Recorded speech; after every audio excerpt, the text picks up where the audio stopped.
यहाँ पर नोएडा में आप एज अ वोटर क्या मुद्दे हैं आपके? See, I think Noida and Gautam Buddha Nagar Right. is the show window of Uttar Pradesh. Not only show window of Uttar Pradesh, but it has casted its image nation and worldwide. Right. And people's expectation is much high in this township, and I'm sure that people of this nation will re-elect Prime Minister Narendra Modi a third time as the Prime Minister. People accept Prime Minister as their guardian, as their mentor, as their मैं समझता हूँ custodian in all sense, and they respect him, they love him, they regard him, they have faith in Prime Minister.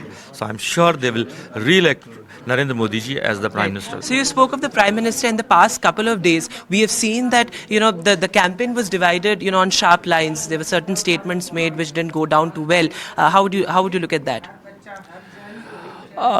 See, our party, our Prime Minister doesn't believe in dividing the community in caste basis. They say that caste is if any priority to be given, it is to be given to the poor person, not otherwise. And I think Prime Minister has a clear mandate about that we will not divide the community, this nation, on caste basis. Right. Here in Noida, a big issue also is those of the home buyers. And in the past, you've been an MP here for the past 2 times as well, and that particular issue hasn't really been resolved. So that has been resolved to a great extent.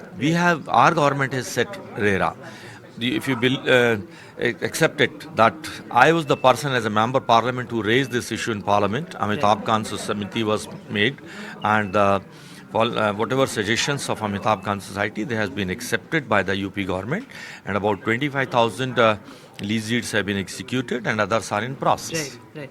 And my last question to you, sir, Noida, we see a lot of times that the voter turnout is relatively low. What would your appeal be to the voters today? In the last phase, because the crop harvesting was in process, and that is why this 5-7% voting percentage has gone down. But that doesn't mean that anyhow people have not made their mind to support Narendra Modi ji. Okay. And this time, I'm sure this correction will also be made. Our party workers have also taken care of that. Dr. Mahesh Sharma, thanks very much for speaking with us. So that was the BJP candidate speaking to NDTV, saying that he is confident, though however many challenges this time for the BJP, including a joint challenge from the SP and the Congress, with Mahendra Singh Nagar also in the fray. He has been campaigning extensively in this area of Uttar Pradesh. Remains to be seen. It's a keenly watched battle here in Noida as in other seats of Western Uttar Pradesh.